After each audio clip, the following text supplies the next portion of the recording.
You ever feel like the world is about to come crashing down on you? Like everything you've worked for, every dream you've chased, is about to be taken away? That's exactly what happened to me when my best friend, the one I trusted most, stole my business, my future, and everything I held dear. But I wasn't about to let her get away with it. This is my story of betrayal, revenge, and how I fought back to take control of my life. Welcome to Home of Revenge Stories, where the truth doesn't just set you free, it makes you fight. I can still remember that night like it was yesterday. Everything I had worked for, every sleepless night, every moment of self-doubt, it was all leading up to this. The big pitch. The one that was supposed to change my life. My app, my idea, my dream, all of it had finally come together. I had spent months crafting it, refining every detail, pouring my heart and soul into something I knew could make a difference. This was the moment I had been waiting for, and I was determined to make it count. Standing at the back of the room, I could feel the excitement in the air. The buzz, the energy, it was electric. I was surrounded by the top minds in the tech world, all of us here for the same reason, to prove we had something special. I could feel the anticipation building as I waited for my turn. The clock was ticking, and my nerves were starting to get the best of me. I was nervous, yes, but more than that, I was ready. This was my chance. The spotlight would shine on me in just a few minutes, and I knew I had to make it count. But then, something unexpected happened. I looked toward the front of the room as the host began introducing the next speaker, and that's when I saw her. Rachel. My best friend. The one person I thought I could trust more than anyone else in the world. She was sitting in the front row, beaming with pride like she had already won. The way she smiled, so confident, so certain, took me by surprise. I couldn't place it at first, but then it hit me like a ton of bricks. Rachel wasn't just in the crowd as a spectator, she was here to present something. Something that looked an awful lot like my idea. As the host called Rachel's name, my stomach twisted into knots. The feeling of betrayal hit me instantly. My hands began to shake, and my pulse quickened. The spotlight wasn't on me anymore. It was on her. Rachel stood up, her tall figure commanding the room. She looked stunning, as always. The room fell silent as she confidently walked toward the stage, taking her place with a smile that didn't seem genuine. It was too practiced, too knowing. She had always been the charismatic one, the one who could make people believe anything. But what she was about to do wasn't just charismatic, it was deceitful. I was frozen in place as I realized the truth. Rachel had stolen my idea. She began her pitch, and the words felt like they were punching me in the gut.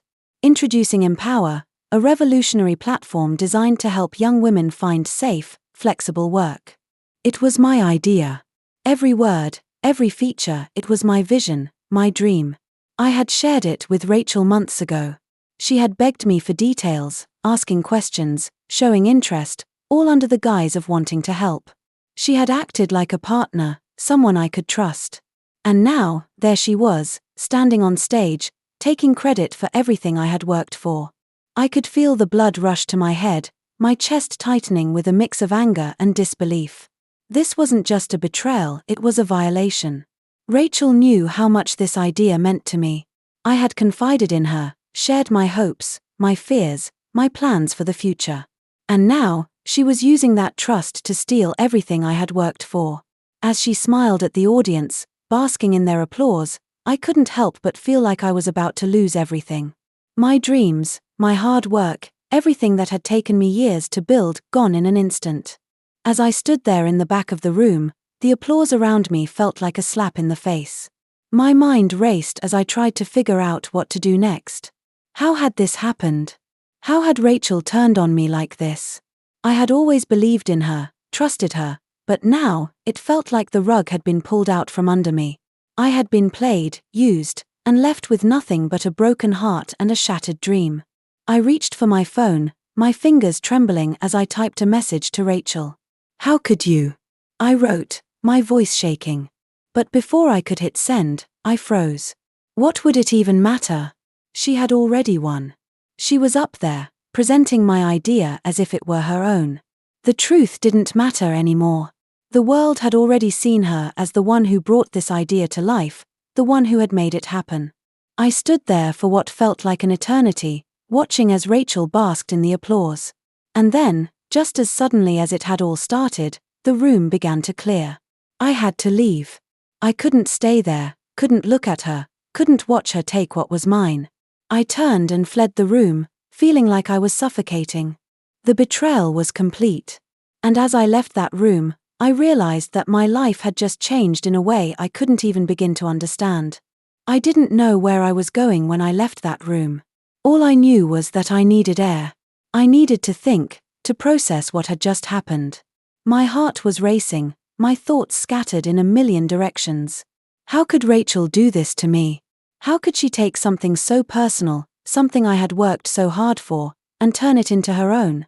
I walked aimlessly through the streets, not caring about where my feet were taking me. The cold night air felt like a slap to my face, but I welcomed the sting. Anything to numb the pain that was gnawing at my insides. My phone buzzed in my pocket, and without thinking, I pulled it out. It was a message from Rachel. I almost didn't want to open it.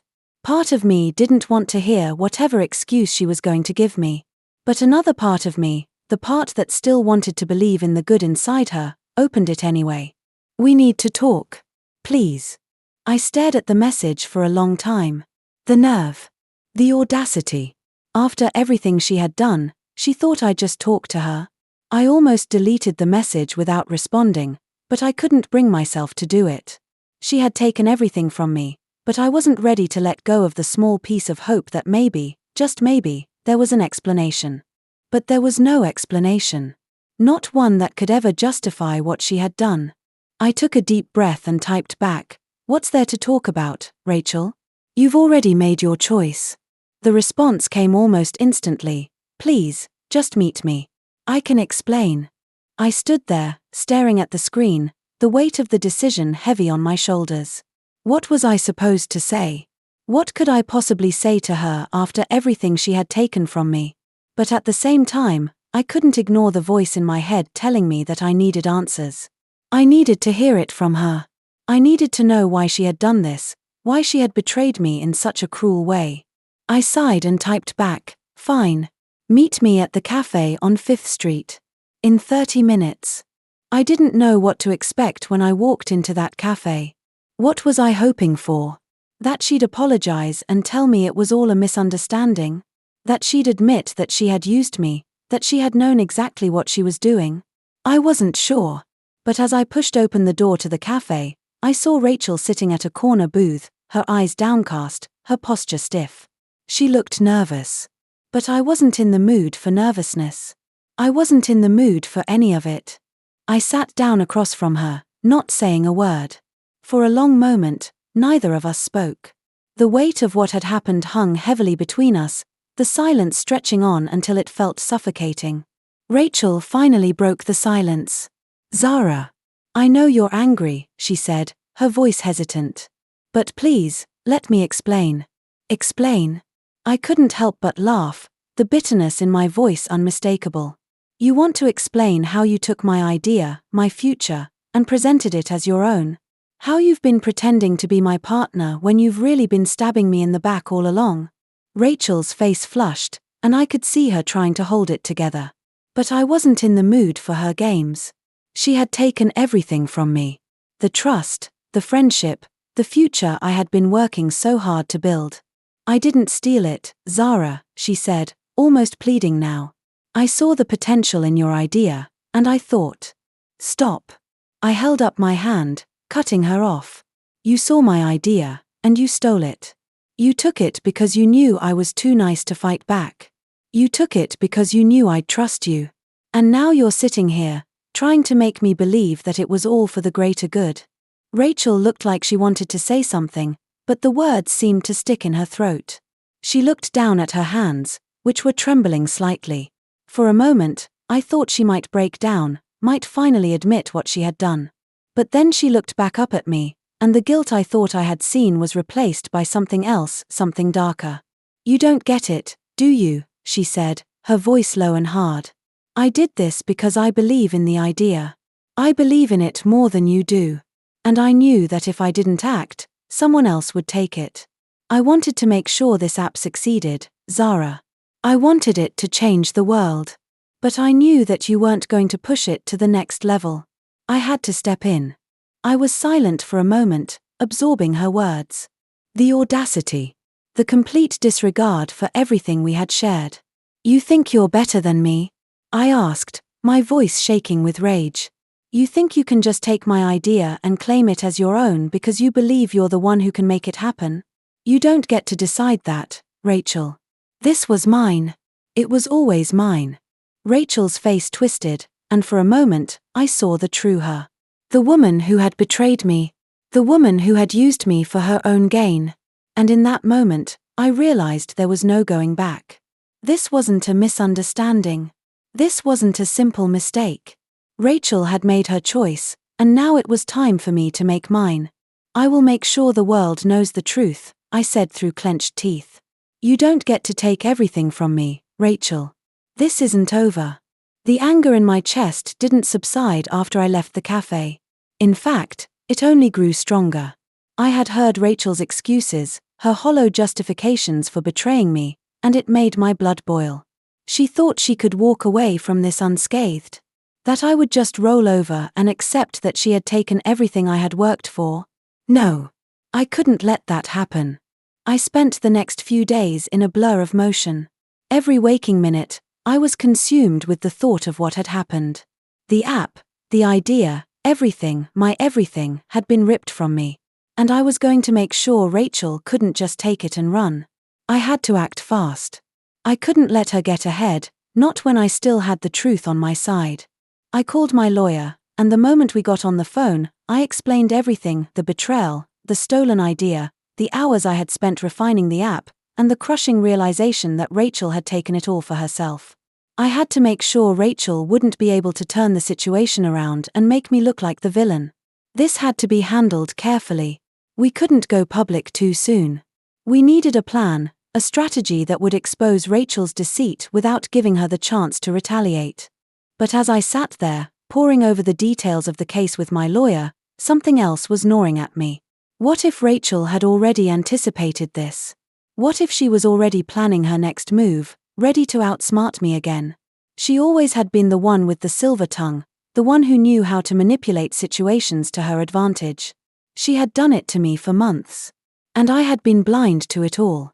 I had trusted her completely. Zara, my lawyer's voice cut through my thoughts. I know this is difficult, but you need to focus. We have enough to prove your case, but you need to stay calm. If we rush this, we risk making mistakes. I took a deep breath, pushing the anger down for the moment. He was right. I couldn't let my emotions get the best of me now. I had already been played once. I wasn't going to let it happen again. I understand, I said, trying to sound calm. Let's move forward with the legal process. But we also need to start gathering more evidence. I'm going to find out everything I can about her dealings, where the money is coming from, who else she's been talking to. We need to hit her where it hurts. The next few days were a blur of phone calls, emails, and late-night research. I reached out to people who had worked with Rachel in the past, trying to find any cracks in her facade. The deeper I dug, the more I realized how dangerous she was. She wasn't just taking my idea, she had been using people, lying, and bending the rules to climb to the top. She had been pretending to be a partner, someone I could trust, when all along, she was calculating, manipulating, and positioning herself for the ultimate steal. It wasn't just about the app anymore. It wasn't just about revenge. This was about exposing Rachel for the fraud she was. If I didn't act, she would walk away with everything, and I would be left with nothing but the pieces of a broken dream. But as I began gathering the evidence, I started to feel the weight of the situation. I knew what I was up against. Rachel was powerful. She had the backing of investors, connections in the industry, and a reputation that she had carefully crafted. But I had something she didn't. I had the truth.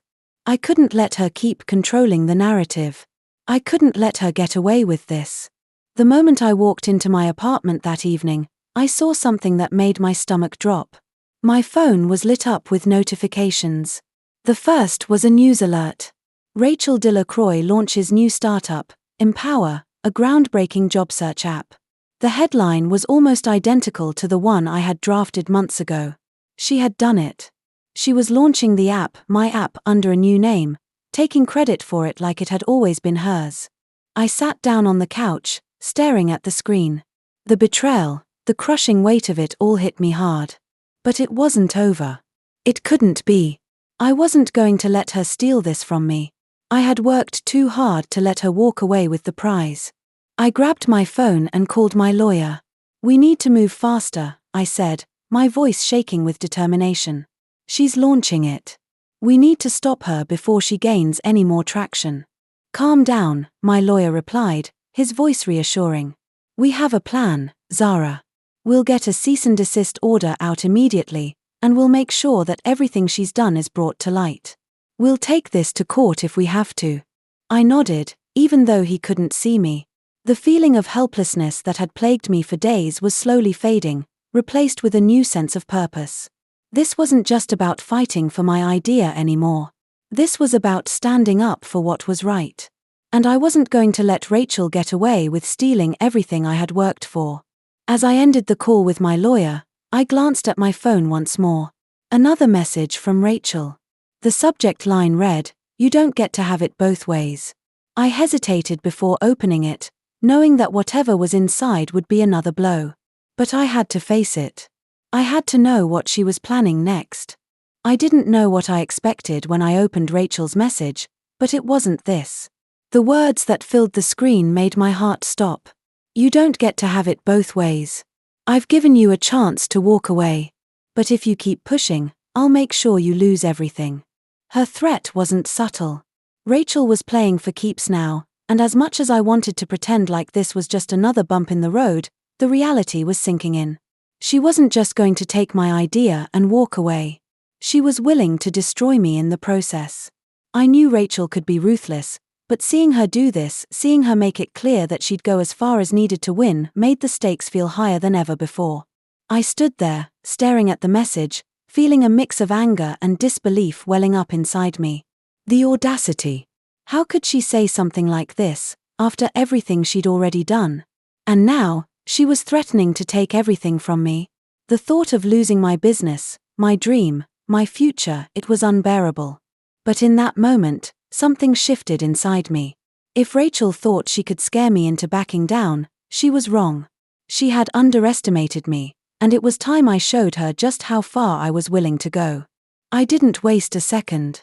I called my lawyer again, my voice more determined than ever. "Rachel's not just going to stop at the app. She's going after everything now. We need to act faster, hit her where it counts." My lawyer's voice came through the line, calm and measured. "We're ready, Zara. I've got the cease and desist order ready to go, and we'll file it as soon as possible. We've got everything we need to prove she's stolen your idea. But I have to warn you, if you want to go public with this, it's going to get ugly. This could turn into a long, drawn-out battle." "I don't care," I said, cutting him off. "I'm not going to let her get away with this. She's already taken so much from me. I'll take it to court if I have to. I'll expose her for what she is." There was a pause on the other end of the line. I could tell my lawyer was weighing the situation, but then he spoke again, his voice steady. "All right, Zara. We'll move forward. I'll have the papers filed within the hour. But you need to be prepared for what comes next. This could get messy, and you need to stay focused." I nodded even though he couldn't see me. "I'm ready," I said, my voice firm. "Let's do this." As soon as I hung up, I felt a rush of adrenaline. I had a plan, and now I was going to make Rachel regret ever crossing me. I wasn't just fighting for my idea anymore. I was fighting for my future. I was fighting to show the world that I wouldn't be intimidated, that I wouldn't let someone like Rachel take what was rightfully mine. The next few days were a whirlwind. My lawyer filed the cease and desist order, and we prepared for the inevitable media storm. Rachel wasn't going to let this go quietly, but I wasn't going to back down. The more I dug into her past, the more I realized just how much I had underestimated her. She had built an empire on manipulation and lies, and she was used to getting what she wanted. But I wasn't going to let her keep that power. Not anymore. I started reaching out to people who had worked with Rachel in the past, gathering testimonies and evidence. Slowly, the pieces started to fall into place. The web of lies Rachel had woven was starting to unravel. And I was determined to make sure that the world saw her for who she really was. But Rachel wasn't sitting back. She fought back with everything she had, spinning the story in her favor, trying to paint herself as the victim. She released statements to the media, claiming that I was just jealous, that I was trying to sabotage her success. It wasn't just the idea she was stealing, it was my character, my reputation, my very identity. She was trying to turn everything I had built against me, but I wasn't going to let her. The media picked up her statements, and for a brief moment, I felt the familiar knot of panic in my stomach. People were questioning my motives, questioning my integrity. But I couldn't afford to let that get to me. I had to stay focused. Rachel's lies wouldn't stand up for long.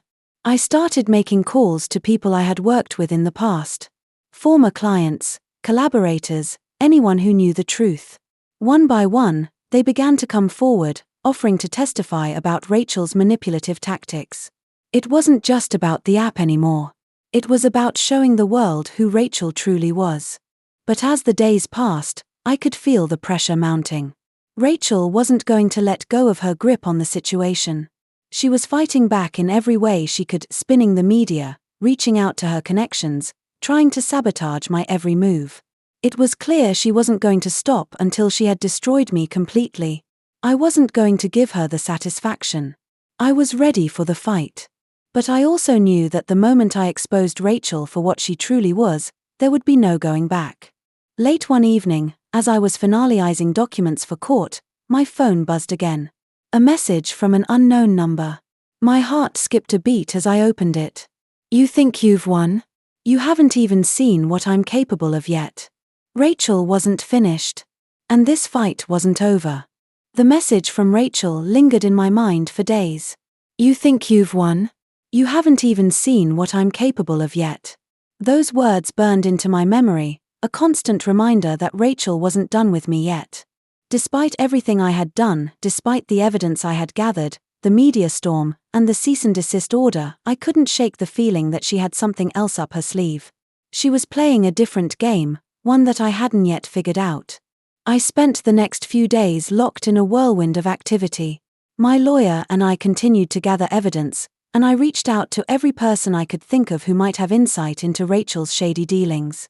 Slowly, but surely, the walls around her empire were starting to crumble.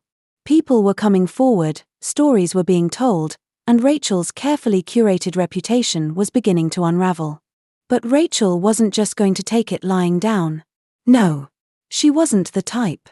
She was playing dirty, using every trick in the book to try and control the narrative. Every time I thought I had the upper hand, something else would happen. The media would turn, or a new message would pop up on my phone, taunting me with her threats. It wasn't just about the business anymore. It wasn't just about proving I had the idea first. It was about my entire identity, my character, and Rachel was determined to tear it all down. I sat in my office late one evening, reviewing some legal documents, when my phone buzzed again. Another message from an unknown number.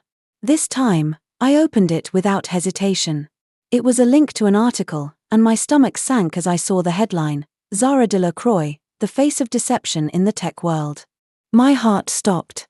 I clicked the link, and the words blurred together as I read the article. It was an attack on my integrity, questioning my actions, and painting me as someone who had been dishonest about my idea all along. Rachel had pulled out all the stops, using the media to turn the tide in her favor. She was calling me a fraud, claiming I was jealous and bitter. She was doing everything she could to discredit me. I read through the entire article, feeling the weight of each word pressing down on me. This wasn't just a business rivalry anymore. This was war, and Rachel was doing everything she could to destroy me. I couldn't sit idly by and let her get away with it. I had to fight back, but how? What was I supposed to do when the media, the people I had trusted, were now turning against me? I had always believed that truth would prevail. But now, with Rachel controlling the narrative, I wasn't sure what the truth even looked like anymore. I called my lawyer, my voice trembling as I explained the article. This is getting out of control. She's trying to ruin everything. The media's turning against me, and I don't know how to fight back anymore. We're prepared for this, my lawyer said, his voice steady. We've got the facts on our side. We need to get in front of this before it spirals further. The longer we let Rachel control the story, the harder it's going to be to fix it. I knew he was right, but the weight of everything, Rachel's betrayal, the public backlash, the looming legal battle, was starting to take a toll. I felt exhausted, overwhelmed. This was more than I had ever signed up for. But I wasn't going to back down now. I spent the next few hours drafting a statement, a direct response to the article, addressing the lies Rachel had spread. I would expose the truth, step by step, and make sure everyone knew who the real villain was. It wouldn't be easy, but I had no choice. As I finished drafting the statement, I felt a strange sense of calm. This was my chance to take back control. If Rachel wanted to play dirty, then I would do the same. I wasn't going to let her tear me down. The next day, we released my statement to the media. It wasn't just a defense, it was an offense. I included evidence that would refute Rachel's lies, testimonies from people who had worked with us both, and documents that proved I had the idea long before she took it. I made it clear that this wasn't just about the app, it was about integrity, trust, and the lengths Rachel had gone to in order to manipulate the situation. The media took notice, but the reaction was mixed. Some outlets supported me, praising my courage to stand up against Rachel. Others, however, continued to push Rachel's narrative, calling it a bitter attempt at revenge. It was a battle for control, and the fight was far from over. But as the day wore on, something changed. I received a call from an old colleague, someone I had worked with early in my career, before all of this had started. "Zara," they said, their voice low. "I know you've been through a lot. But I can help. I've got information that can take Rachel down for good." My heart skipped a beat. Could this be the breakthrough I had been waiting for? "I need you to meet me," the colleague continued. "I've got the evidence that will end this. But you need to act fast. Rachel's already planning her next move." I felt the familiar rush of determination flood my veins. This was it. The final piece of the puzzle. And Rachel wasn't going to know what hit her. I didn't waste a second. I grabbed my coat and rushed out the door, my mind racing with a mixture of excitement and nerves. This was the break I'd been waiting for, something that could finally take Rachel down for good. My heart hammered in my chest as I drove toward the cafe where my colleague had asked me to meet. Could this really be the turning point? Could I finally expose Rachel for who she truly was? When I arrived, I saw him sitting in the corner booth, his eyes scanning the room nervously. I walked over and sat down across from him, trying to keep my composure, but I could feel the weight of everything pressing down on me. This meeting could change everything. "I'm glad you called," I said, my voice steady despite the storm swirling inside me. "What do you have for me?" He leaned forward, glancing around the cafe before speaking in a low, urgent voice. "I've been looking into Rachel's dealings for months. The way she's been playing the system, covering her tracks, it's impressive, but not perfect. I've got access to some files. Files that will show just how deep her manipulation really goes." My stomach churned at the thought. I had known Rachel was ruthless, but hearing that she had been covering her tracks so thoroughly made it all feel so real. She had been 2 steps ahead, and I had been blind to it. I had trusted her, and now she was using that trust to destroy me. "Show me," I said, my voice tight. "What do you have?" He slid a thick folder across the table, and as I opened it, I saw documents, contracts, and bank statements that painted a damning picture. There were emails between Rachel and investors, proving that she had been siphoning funds from the very beginning. She had been using my idea to get investors on board, convincing them that she was the genius behind the platform, while I had been nothing but a footnote. But these documents showed that it wasn't just the business she had stolen from me, it was my reputation, my trust, everything I had built. "This," he said, tapping the folder, "is just the beginning. Rachel's got connections in the tech world, but the deeper you look, the more you'll find. It's all there, Zara. The lies. The betrayal. The corruption. I could feel my hands trembling as I flipped through the papers. This was the evidence I had been searching for. This could end it all. It was the final piece I needed to expose Rachel for who she truly was. And yet, as I read through the documents, a part of me hesitated. How could I possibly take this to court? How could I confront Rachel and prove she had been using me, manipulating me, and stealing from me? I looked up at him, my voice shaky but determined. How do I use this? How do I make sure Rachel doesn't just sweep it all under the rug? He met my gaze, his expression serious. You need to make it public. You can't let her control the narrative anymore. You've got to be strategic. The media, the investors, they need to see this. You've been working behind the scenes, playing the good guy. But Rachel's been spinning her own story. Now it's time for the world to know the truth. I took a deep breath, steeling myself. He was right. Rachel had been manipulating the media, controlling the narrative, making me out to be the jealous ex-business partner while she reaped the rewards of my hard work. It was time to flip the script. It was time to take back my life. I'll go public, I said, my voice growing stronger. I'll expose her for what she is. I'll show the world the truth, no matter what it costs. He nodded, a small, knowing smile on his face. Good. But remember, once you release this, there's no going back. Rachel will come after you harder than ever. You need to be prepared for the fallout. I nodded, understanding the gravity of what I was about to do. There would be no turning back. But I had already lost so much. I had been betrayed by the one person I thought I could trust, and I couldn't let that stand. I couldn't let Rachel get away with destroying everything I had worked for.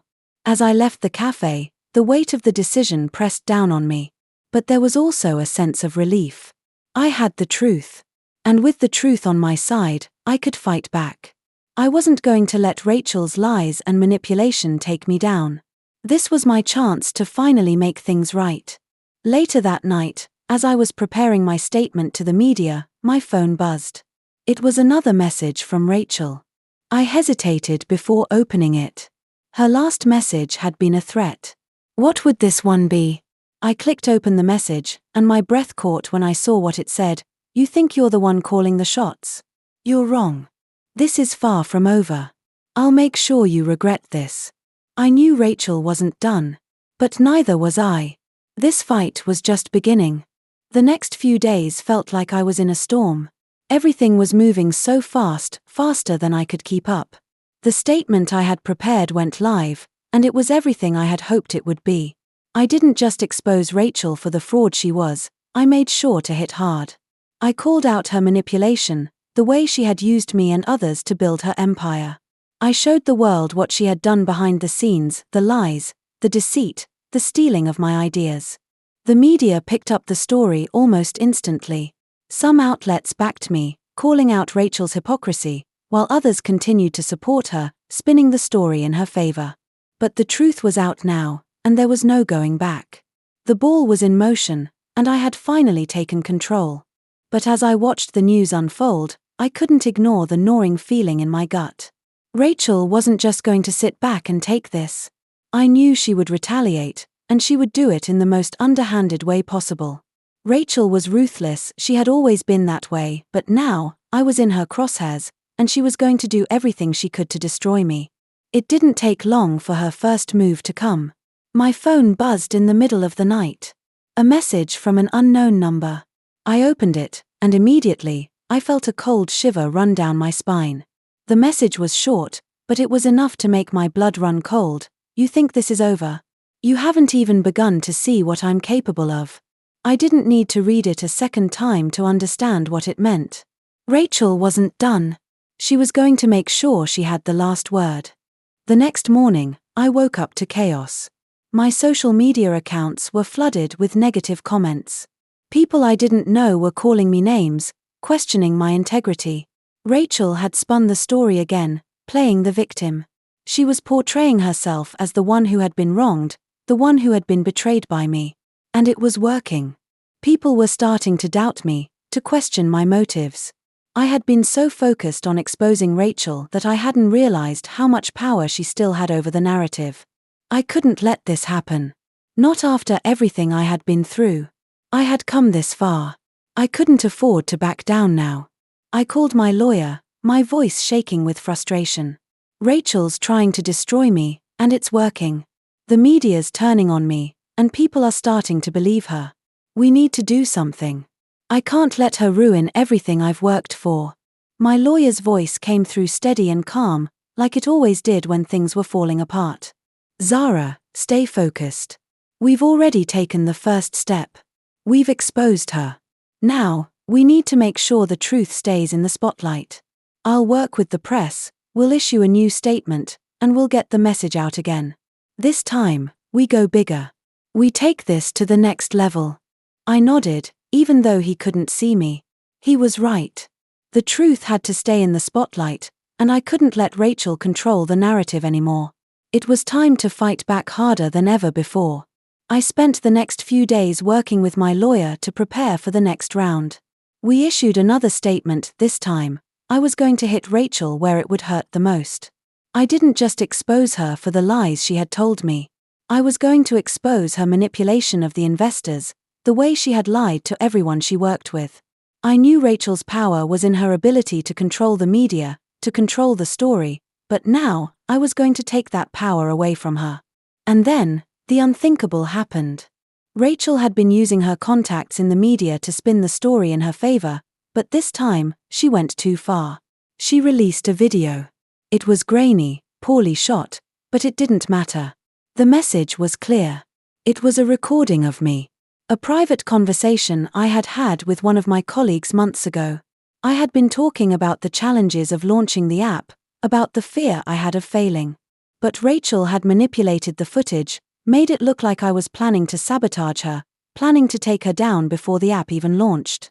I watched the video, my heart sinking. The manipulation was so blatant, so calculated, and it made me sick to my stomach. Rachel had found a way to twist everything I had said, to turn me into the villain. And just like that, the public perception was shifting again. People who had supported me began to doubt my intentions. How could I explain this? How could I fix the damage Rachel had done? I felt the walls closing in, the pressure mounting.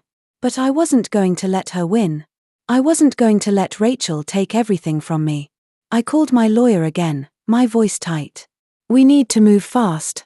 We have to take this video down, and we need to make sure people understand what she's done. I can't let her control the story anymore. We'll issue a statement. We'll prove this video is edited, manipulated. We have the original footage, Zara. We've got this. As I hung up, my phone buzzed again. This time, it was a message from an unknown number. I opened it, and my stomach dropped. It was a video message from Rachel herself. You think you can beat me?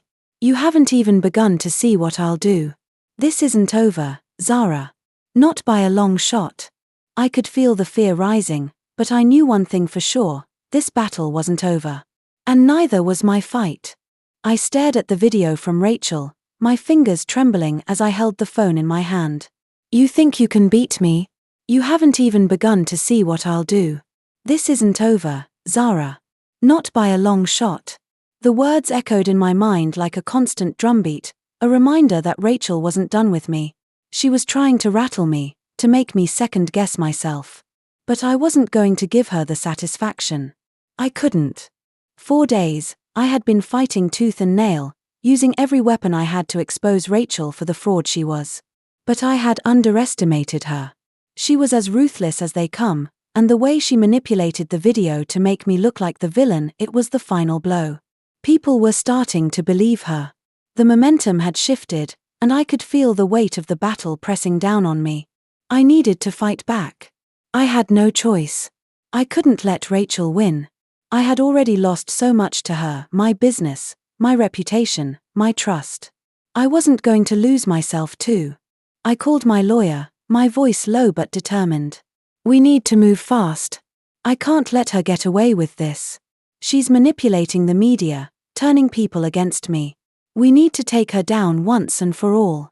He was silent for a moment, then replied, We'll go after her where it hurts. The video is fake, and we can prove it. But this has to be strategic. We need to get in front of it before it spirals out of control. I nodded, even though he couldn't see me. I knew he was right. This wasn't just a fight for the app anymore. It was a fight for my future, my dignity, and my identity. Rachel was using everything she had to destroy me, but I had to make sure she didn't succeed. The next few days were a blur of frantic activity. My lawyer and I worked around the clock to get the truth out. We had the original footage, the unedited version that would expose Rachel's manipulation for what it was. We filed a lawsuit, not just for the stolen idea but for defamation, for the damage she had caused to my name and my future. I wasn't going to let her use me as a stepping stone anymore. It was time to take back control. But as the court documents were being prepared, Rachel made her next move.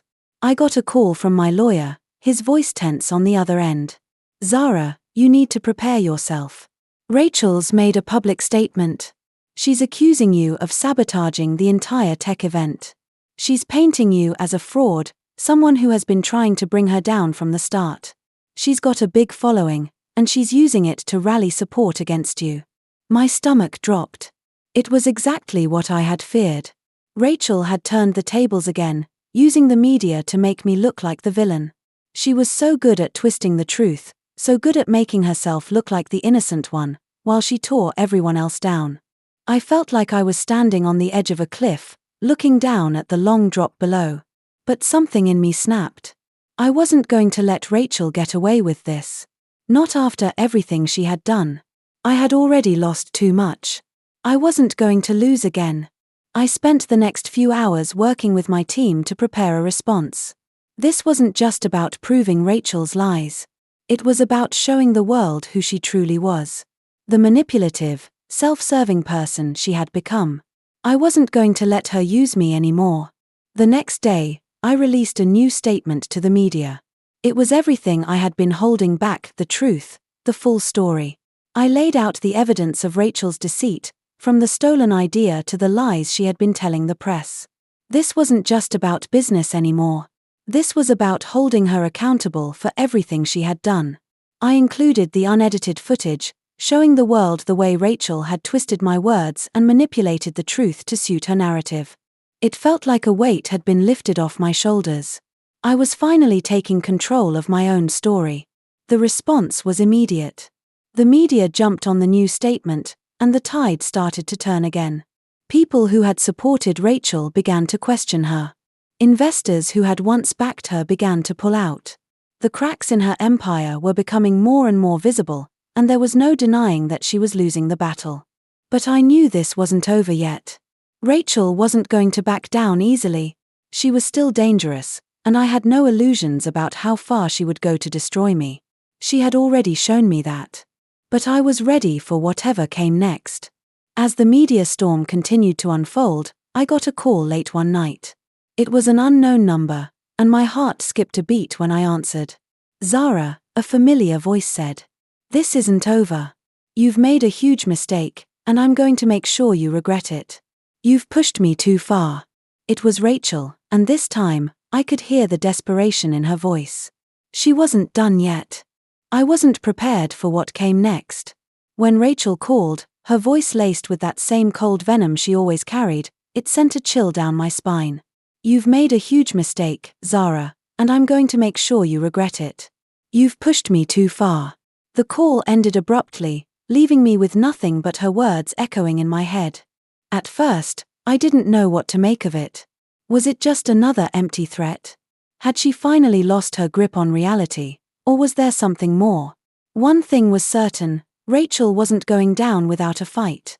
But I wasn't going to let her scare me off. Not now. Not when I had come so far.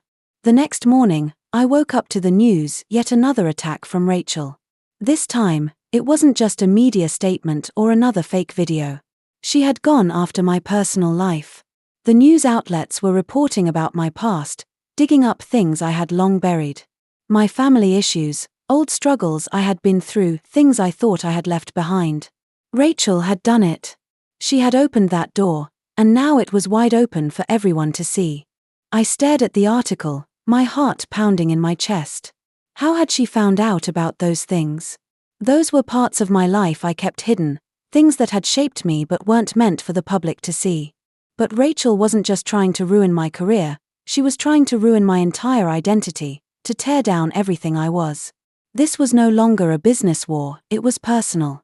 She was going for the jugular. I could feel the anger bubbling up inside me, but more than that, I felt a deep sense of helplessness. How could I fight back when everything I held dear was being dragged through the mud? It wasn't just my idea she had stolen, it was my past, my reputation, my sense of self. She was taking everything from me, piece by piece. But I wasn't going to let Rachel win. I couldn't. I picked up the phone and called my lawyer, my voice shaking with emotion. We need to act now. This isn't just about the business anymore. She's gone too far. She's attacking my personal life, and I won't stand for it. Zara, stay focused, my lawyer said, his voice steady. We knew this could get messy, but we have to stick to the facts. This is about your business, your reputation. We'll get a statement out, and we'll make sure people know this is nothing but an attempt to smear you. I nodded, though I wasn't sure if I believed him. How could I separate myself from what Rachel was doing? She wasn't just attacking my business, she was attacking who I was. The person I had worked so hard to become. I spent the next few hours drafting a response. This time, I wasn't just fighting for the app. I was fighting for my life. I had to make sure people knew the truth, that Rachel was using my past against me, manipulating it to paint me as the villain. I couldn't let her control the narrative any longer. As I prepared the statement, I was flooded with memories of Rachel, memories of our friendship, of how she had been the one person I thought I could trust. But that person no longer existed. The Rachel I had known had been replaced by a manipulative, cold-blooded woman who would stop at nothing to get what she wanted. And I had to stop her. The statement went out, and I included the truth. I had to make sure everyone knew the extent of Rachel's manipulation, how far she had gone to destroy my life. I included the facts, the evidence, and I laid out how she had used our past against me. This wasn't just about business anymore, this was about exposing Rachel for who she truly was. But as I hit send, I realized something. Rachel wasn't going to sit idly by.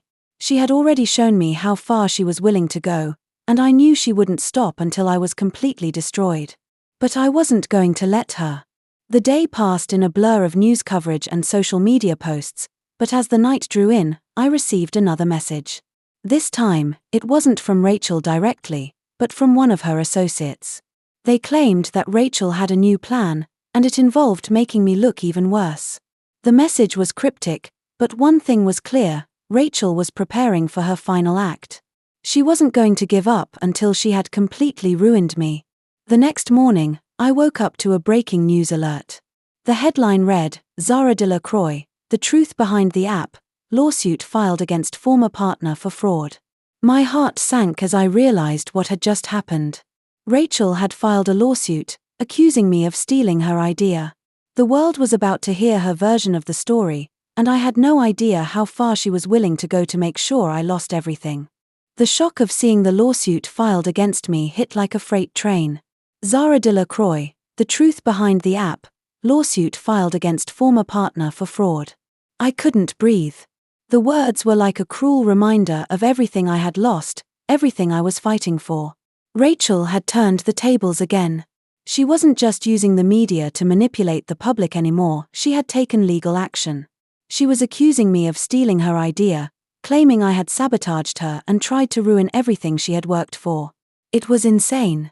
Her stealing my idea, and now she was making it look like I was the fraud. I grabbed my phone and started scrolling through the articles. I could feel my anger rising as I read Rachel's carefully crafted version of events. She was portraying herself as the innocent party, the victim in all of this. She painted me as a jealous ex-business partner who couldn't handle her success. And the worst part? People were buying into it. The public perception was shifting. Again. Rachel was so good at manipulating people, and now, she was using the legal system to her advantage. I couldn't sit back and let this happen. I had already spent so much time and energy trying to expose her lies, trying to make people see the truth. But now, she had turned the tables, and she had a legal team behind her. I needed to fight back. I had to make sure that the world saw Rachel for who she really was. I called my lawyer immediately. "This is it," I said, my voice tight with frustration. "Rachel's playing dirty. She's filed a lawsuit. We need to act fast." "We've been preparing for this," my lawyer said, his voice steady. "We have evidence to back up your side of the story, and we'll file a counterclaim. But we need to make sure we control the narrative.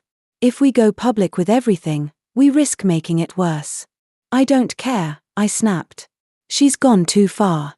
She's attacking my integrity, my reputation. I'm not going to sit back and let her destroy me.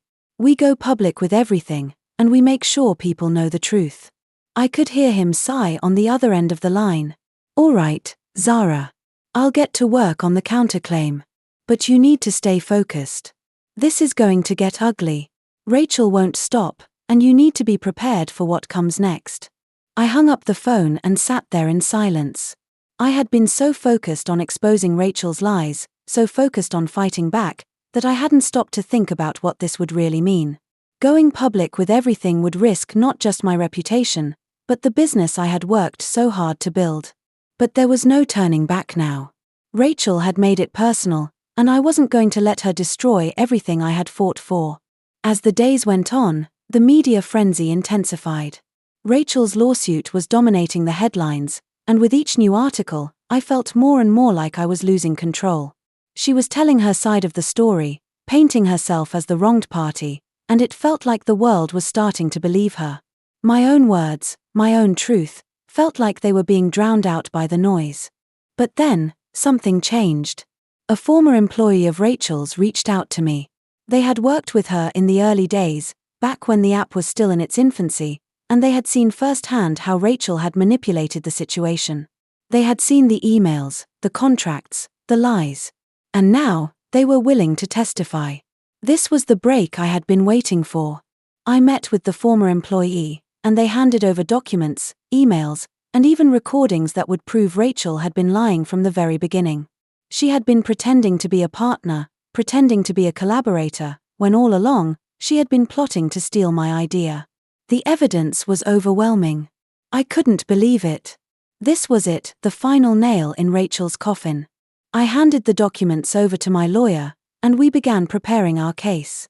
We would go to court, and we would make sure Rachel couldn't escape this. We had everything we needed to prove that she was the one who had wronged me, that she had used me, manipulated me, and stolen my idea. But as I sat there, looking at the evidence, I couldn't help but wonder, would it be enough? As I was leaving my lawyer's office, my phone buzzed. A message from an unknown number. My heart skipped a beat as I opened it. It was a video message. I clicked on it, and there, on the screen, was Rachel. But this time, she wasn't smiling. She wasn't confident. She was furious. "You think you've won, Zara," she hissed. "You have no idea what's coming. I will make sure you lose everything." I felt the familiar wave of panic rise in my chest. Rachel wasn't done yet. She was playing her final card. And I had no idea what it would be. Rachel's video message lingered in my mind like a dark cloud. "You think you've won, Zara? You have no idea what's coming. I will make sure you lose everything." There was a wildness in her eyes that I hadn't seen before, and it sent a chill down my spine. What did she mean by that? What was her next move? I had no doubt that this wasn't just another empty threat. Rachel had already proven time and again that she was willing to go to extremes to get what she wanted. And now, it seemed like she was ready to unleash whatever she had left to destroy me. I couldn't afford to waste time. I needed to act fast, and I needed to be smart about it.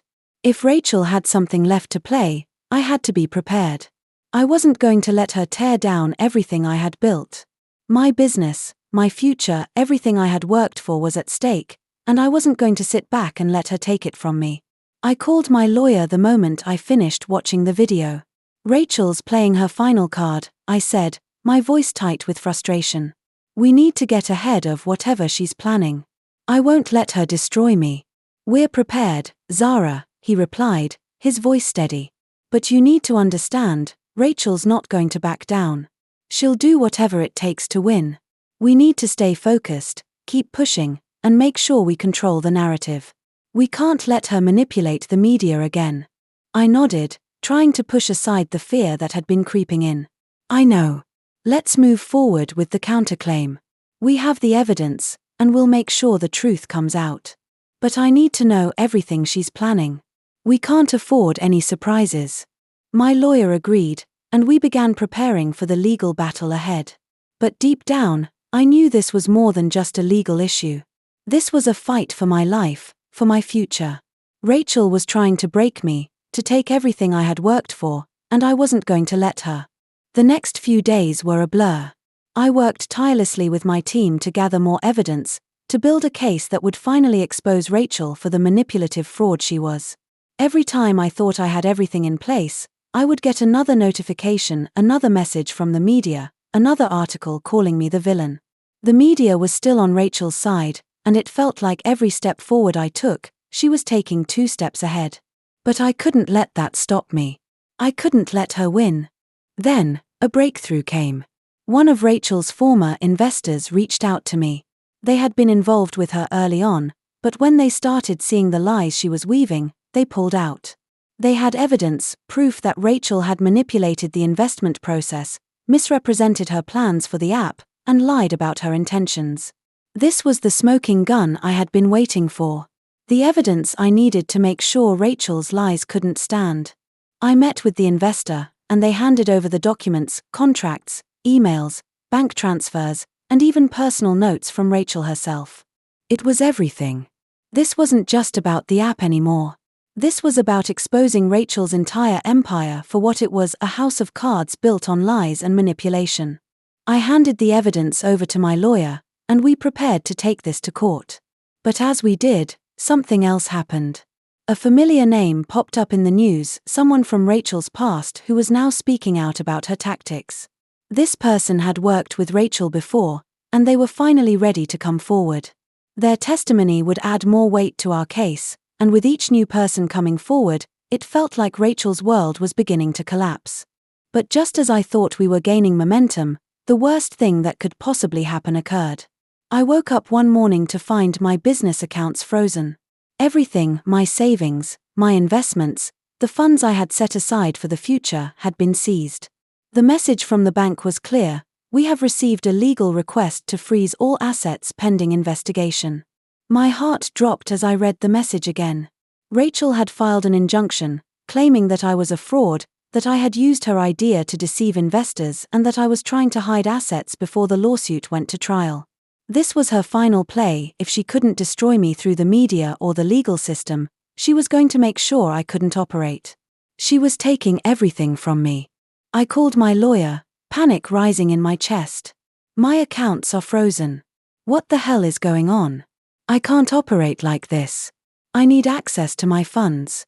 He was calm, but I could hear the concern in his voice. Zara, this is part of the process. Rachel's trying to put pressure on you, trying to make sure you can't fight back. But we can fight this. We'll get the accounts unfrozen, but it will take time. I felt a surge of frustration. I had already been through so much, and now Rachel was doing everything she could to crush me. How much time? I asked, my voice barely above a whisper. It could take a few days, maybe a week, my lawyer replied. But we'll get it sorted. In the meantime, we need to stay focused. This is Rachel's final move. We're so close to taking her down. I didn't know if I could wait. I didn't know how much more I could take. But I knew one thing: I wasn't going to give up. I couldn't. Not when I was so close to winning. Later that evening, I received another message from Rachel. It was a simple text, but it was enough to make my stomach turn. You don't get to win, Zara. I've already won. I felt the weight of her words, the finality of them. But I knew she was wrong. The fight wasn't over. It was just beginning. Rachel's final message rang in my head, over and over again. You don't get to win, Zara. I've already won. Each word stung like a needle, digging deeper with every passing moment. It wasn't just a taunt, it was a declaration. Rachel was playing her final card, and she was certain she had already secured the victory. But something inside me refused to accept that. I couldn't just give in. Not after everything I had already lost. The next few days were an agonizing blur of meetings, phone calls, and more legal paperwork. My accounts were still frozen, and Rachel's smear campaign continued to unfold in the media. People were starting to believe her lies. Her version of the story was being painted as the truth. She was the victim, the one who had been betrayed, while I was the villain in this twisted drama. I kept reminding myself that it was all part of her plan. She was desperate, using every tool at her disposal to break me. But I refused to give in. I had already fought so much and for so long. The truth was on my side. I wasn't going to let her take everything from me. Then came the phone call that changed everything. It was late one evening when I picked up the phone to hear my lawyer's voice on the other end. "Zara, we've got news. The judge has ruled in our favor. Your accounts are being unfrozen. The injunction has been lifted." My heart raced, the relief crashing through me in waves. The weight I had been carrying for what felt like forever began to lighten. Finally, I could breathe again. The legal battle had taken its toll, and Rachel's attempts to freeze my assets had been her last attempt to strangle my chances. But now, the court had seen through her lies. "Thank you," I whispered, trying to steady my voice. This is it, isn't it? We've got her. We've got everything we need," my lawyer confirmed. "But there's one more thing. We have to hit her hard now. With the assets freed, we can start pushing back aggressively. We can use the evidence we've gathered, everything from her previous manipulation of investors to the lies she's been telling the press. This is it, Zara. She won't be able to fight back once we go public with this." The adrenaline in my veins surged again. I had been running on fumes for so long, but now I felt alive again. We had the upper hand. Rachel had underestimated me, and now it was time to expose her for the fraud she truly was. "We do this right," I said, my voice steady with determination. "We take her down." The next few days were a whirlwind of preparation. We filed a counterclaim, and with the court's ruling, we finally had the leverage we needed. The evidence we had gathered, the testimonies from former investors, employees, and even people from Rachel's past, all came together to create a case that was airtight. But Rachel wasn't just going to accept defeat.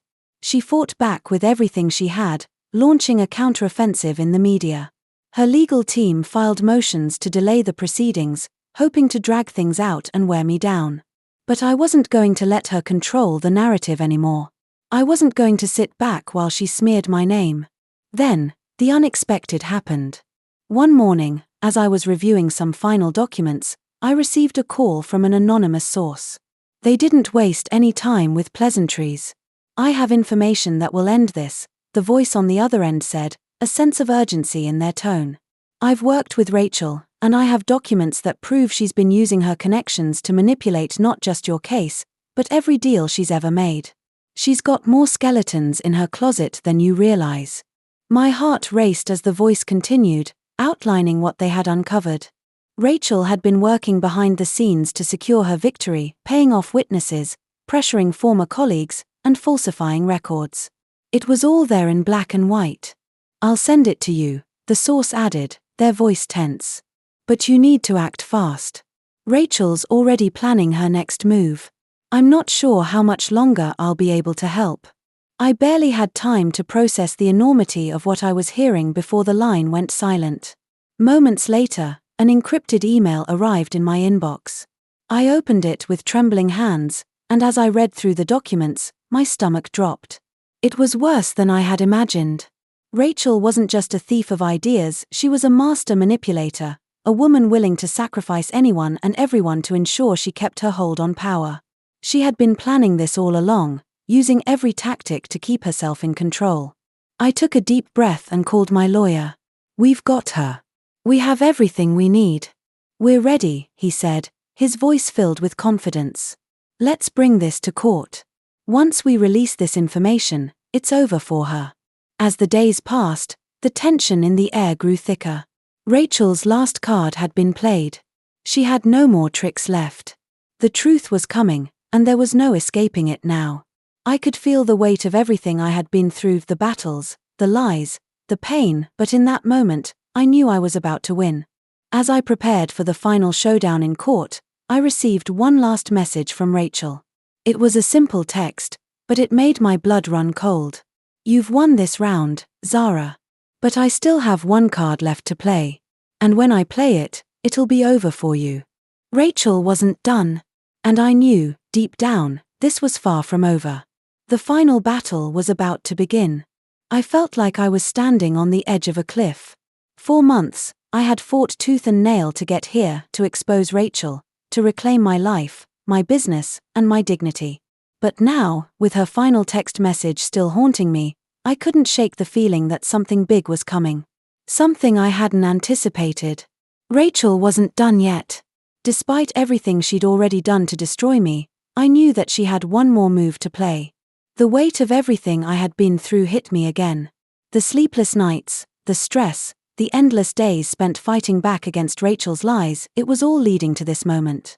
The truth was finally in the light, but the battle wasn't over. I still had to go into court, still had to face her in the final showdown. But the worst part was that Rachel was unpredictable. Just when I thought I had her cornered, she found a way to slip free. My lawyer called that morning, his voice grave. "Zara, we've just been informed that Rachel is planning to pull a stunt in court tomorrow. She's preparing to submit new evidence, something that could derail everything we've worked for. I don't know what it is yet, but we need to be ready." My stomach dropped. "What kind of stunt?"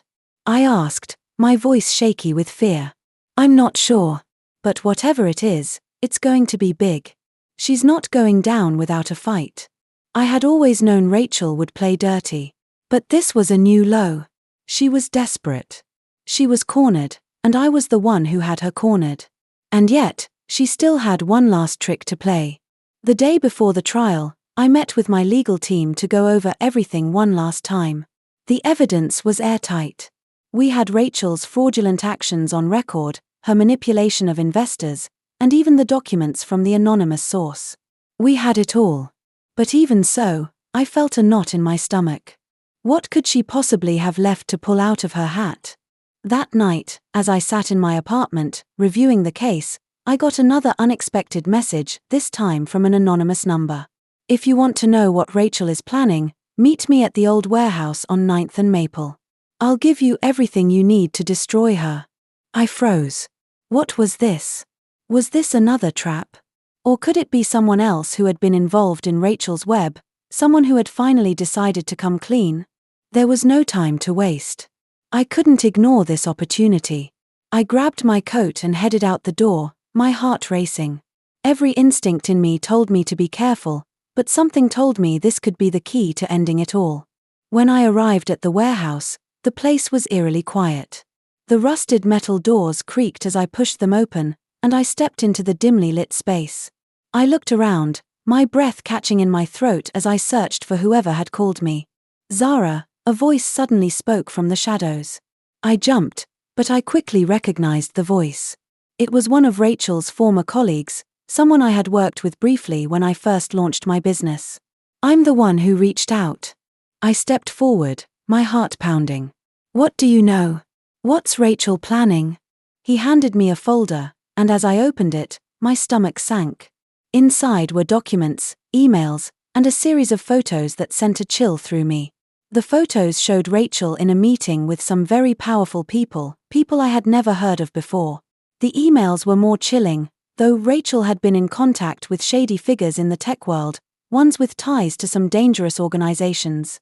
"This is what Rachel has been hiding," the man said, his voice trembling. "She's not just manipulating the business world.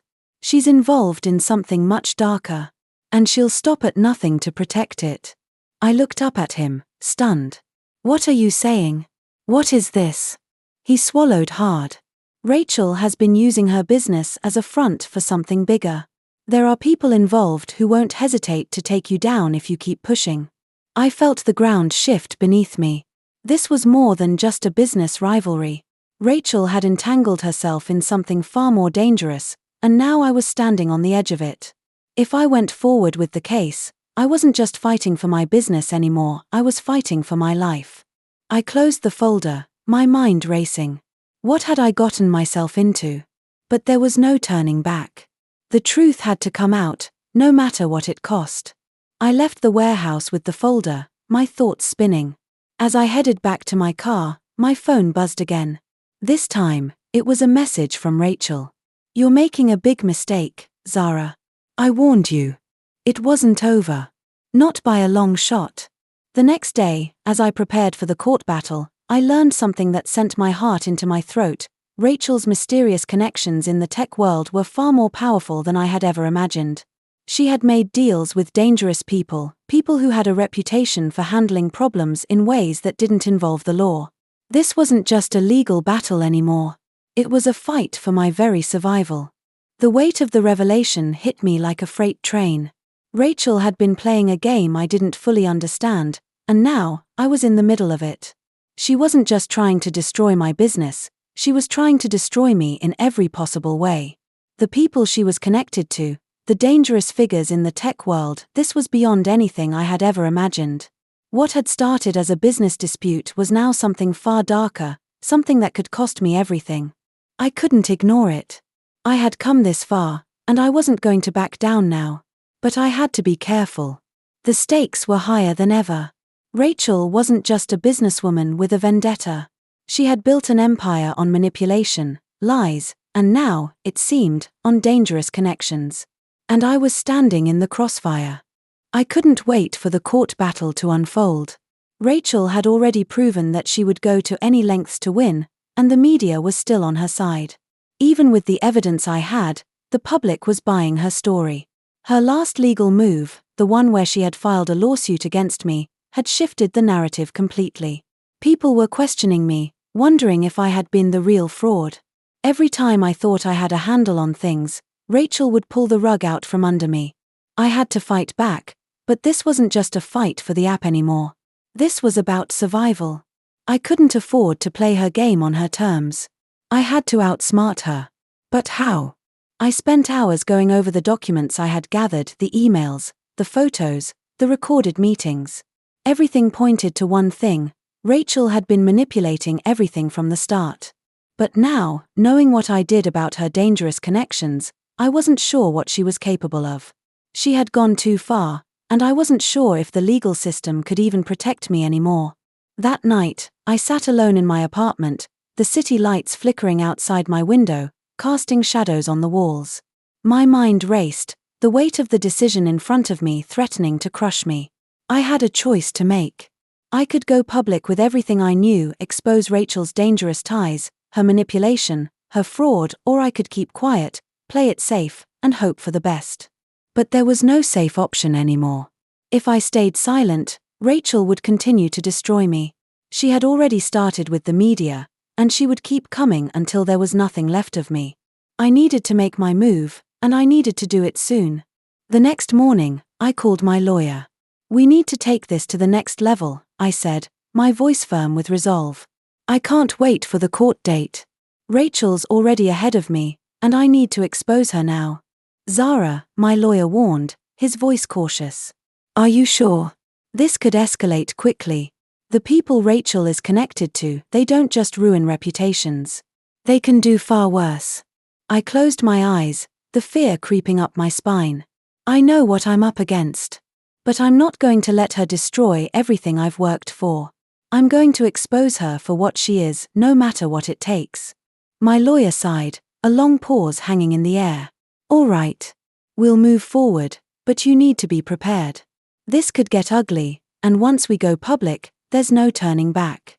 I knew what I was getting into, but it was my only option. Within hours, we had a new plan.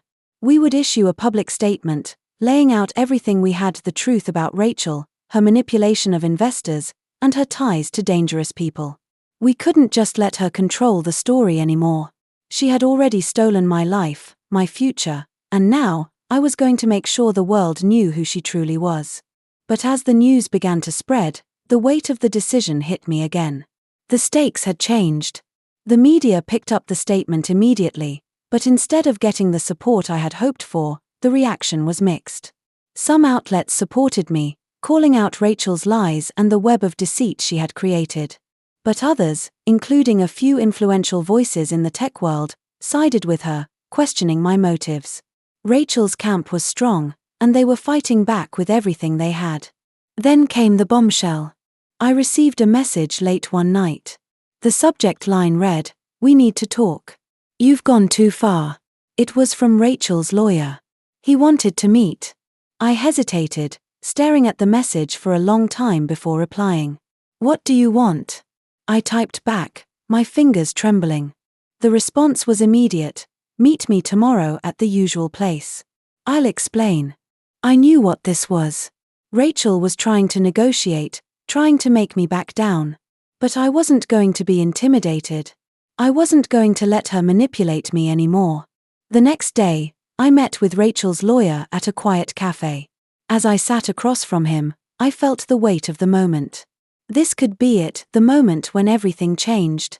He didn't waste time. "Rachel's made a deal," he said, his voice low.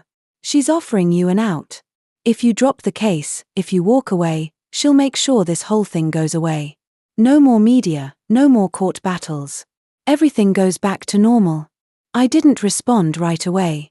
The offer was tempting, but I knew it was a trap. It was just another attempt to control me. "Why should I believe you?" I asked, my voice steady. "Why should I trust anything Rachel says?" His eyes flickered with uncertainty, but he quickly regained his composure.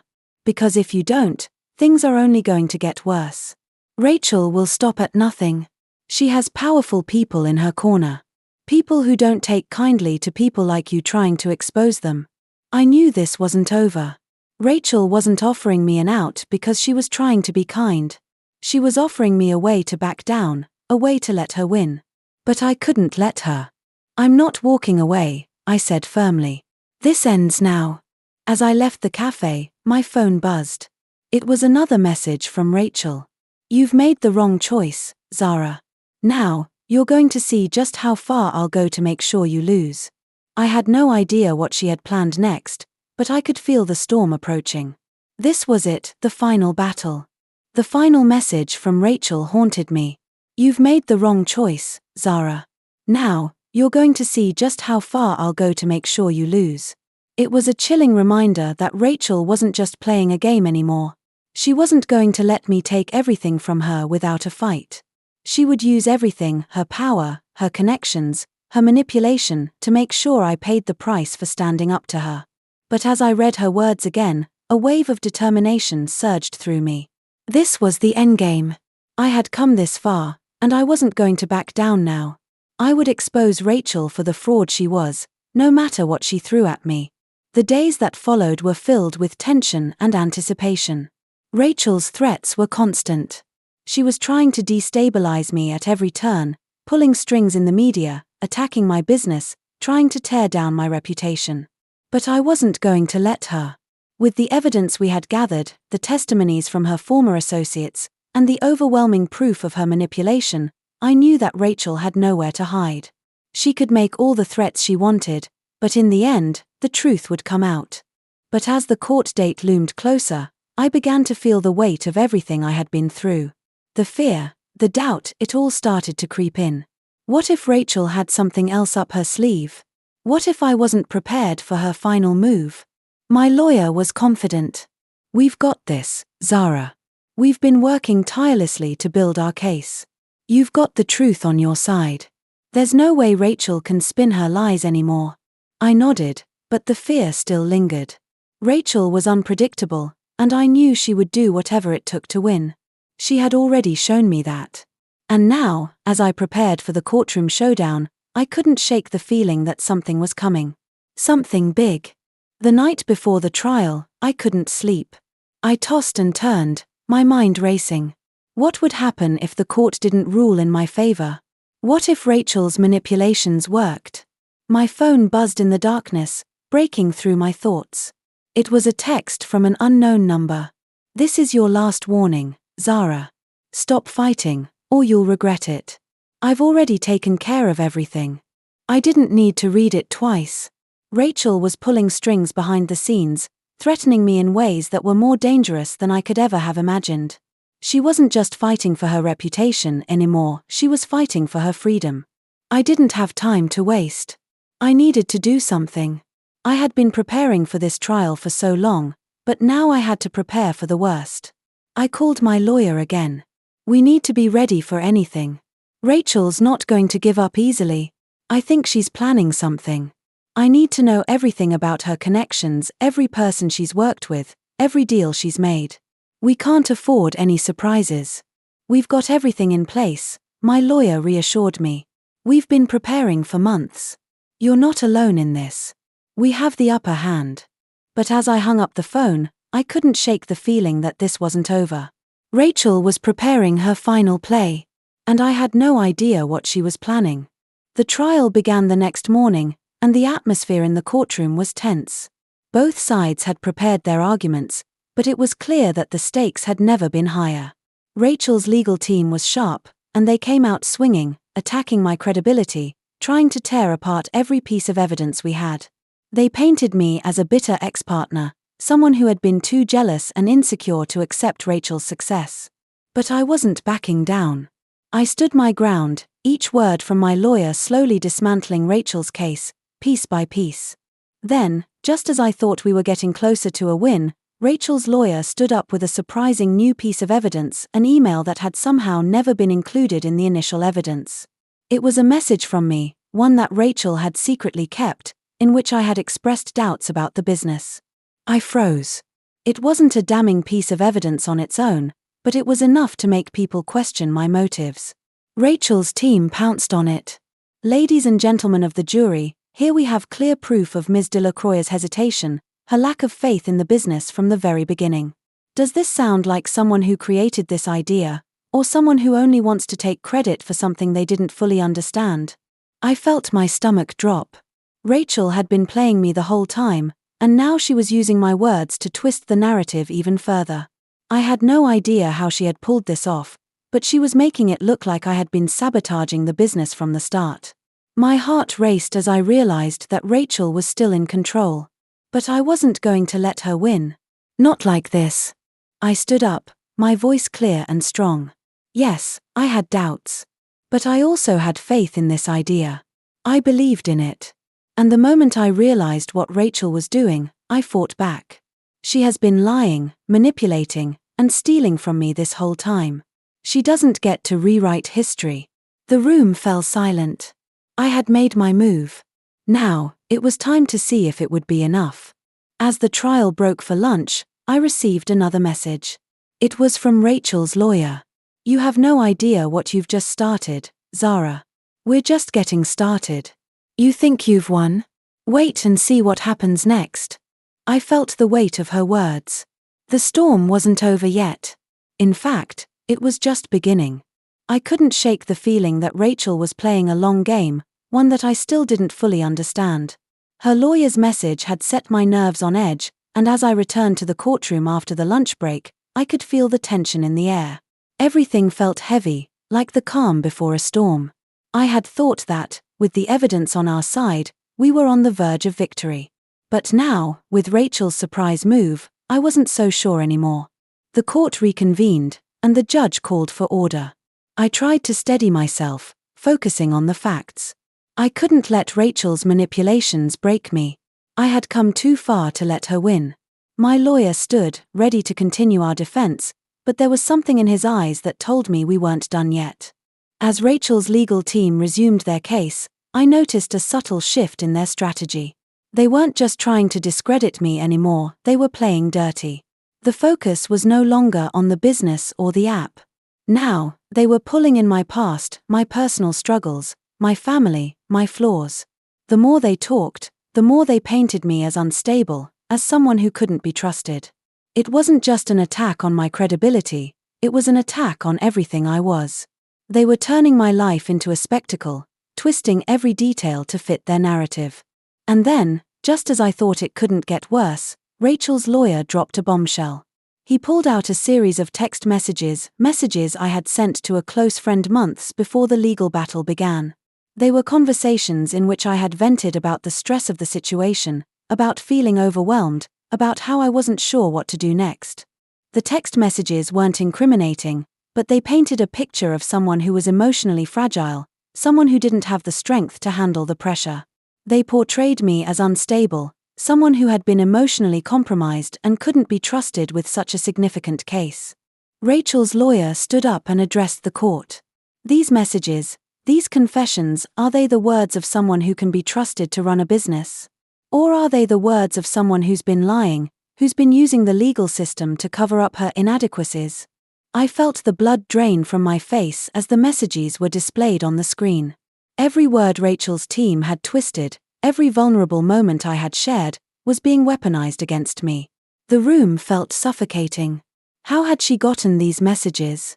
How had she been able to turn everything I had said into ammunition? I looked across the room at Rachel. She sat there, her posture perfect, her smile cold. She knew exactly what she was doing. She was playing this game better than I ever could. But she wasn't going to win. Not this time. I was done running from her lies.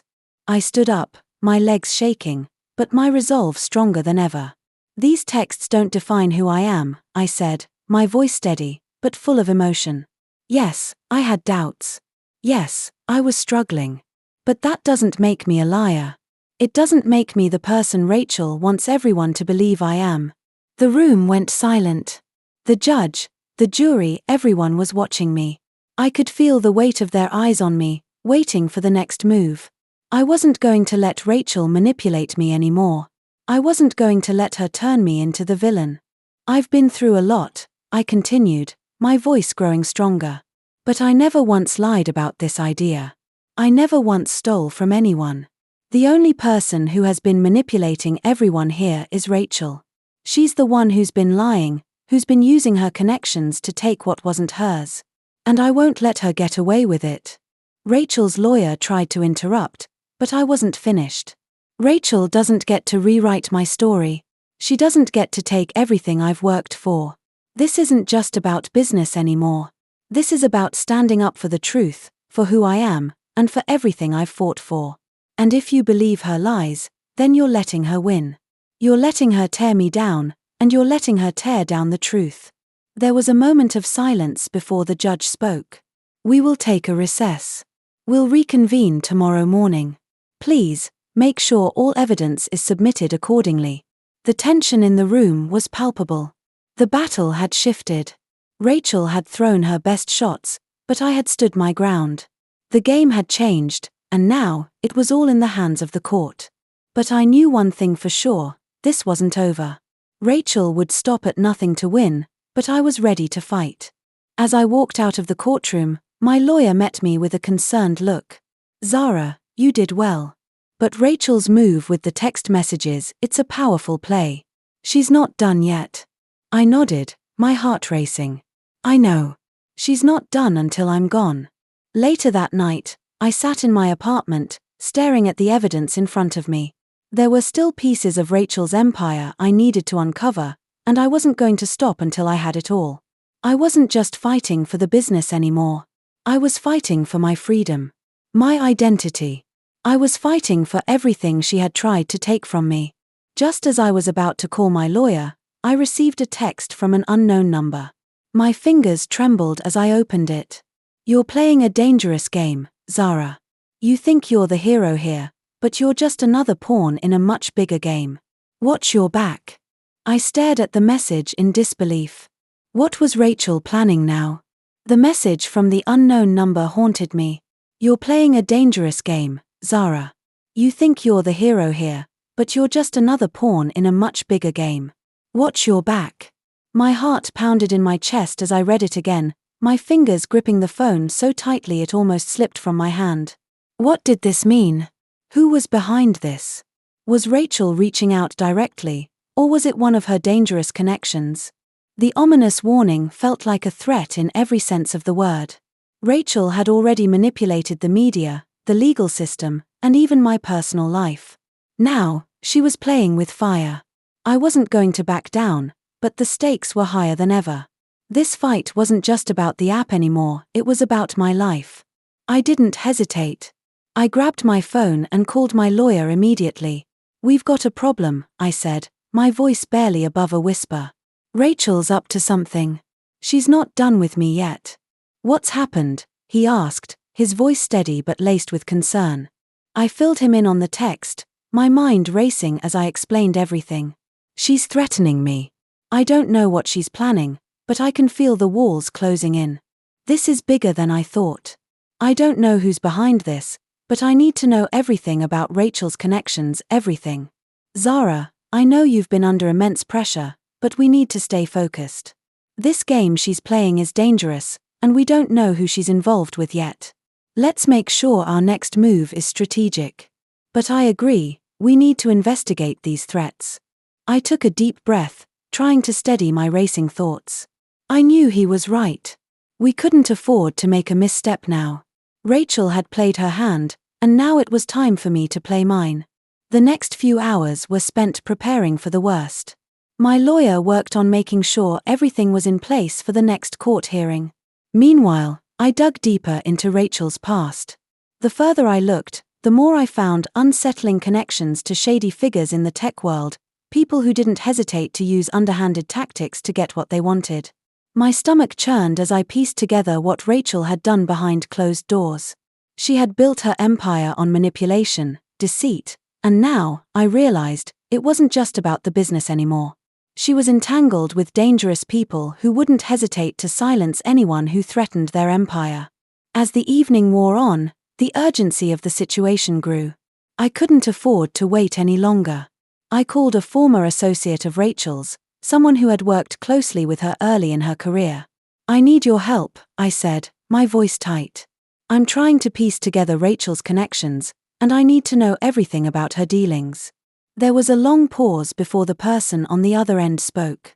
Zara, I don't know what you're getting into, but I can tell you this, Rachel's not the person you think she is. She's been hiding things, big things. You need to watch your back. The line went silent, and I felt a cold chill creep up my spine. What was this person trying to warn me about? What had Rachel been involved in that was so dangerous? I wasn't going to let fear stop me now. I had already lost so much, but I wasn't going to lose myself. This wasn't just about revenge anymore, it was about stopping Rachel before she could destroy even more lives. I spent the rest of the night meeting with investigators and going over every detail I had gathered. Rachel had underestimated me. She thought she could manipulate me into backing down, but she had no idea who she was dealing with. As I sat down at my desk, exhausted and drained, my phone buzzed once again. This time, it was a call from my lawyer. Zara, we have a serious problem. The judge has ruled that Rachel has a stronger case than we anticipated. She's managed to get a temporary restraining order against you, and if you don't comply, the court will issue an injunction. I froze, my mind racing. What do you mean? What does this mean for me? Zara, they've managed to twist the narrative again. If we don't act fast, they'll have the upper hand in the next trial. I don't know how she did it, but Rachel's influence is spreading, and she's putting everything we've built at risk. The weight of the situation hit me all at once. Rachel was one step ahead, and the court had just given her another victory. I had to make my next move, and I had to do it fast. I was running out of time. The words my lawyer had just spoken echoed in my mind. If we don't act fast, they'll have the upper hand in the next trial. Rachel had pulled another one of her dirty tricks, and this time, it had been enough to sway the judge. A temporary restraining order. It wasn't just a legal hurdle, it was a setback that could destroy everything I had worked for. The worst part was that I didn't know how Rachel had done it. She had already manipulated the media, the court, and now, it seemed, she was using every tool at her disposal to tear down my defense. I hung up the phone, my hands shaking. I had spent months gathering evidence, battling in the court of public opinion, trying to piece together Rachel's web of lies. But now, I felt like I was losing ground. It was as if she had the entire system on her side. Every move I made, she was one step ahead. How was I supposed to keep fighting when she had already rigged the game? I couldn't afford to lose now. I had come too far, fought too hard. I had built something from nothing, and I wasn't going to let Rachel tear it apart without a fight.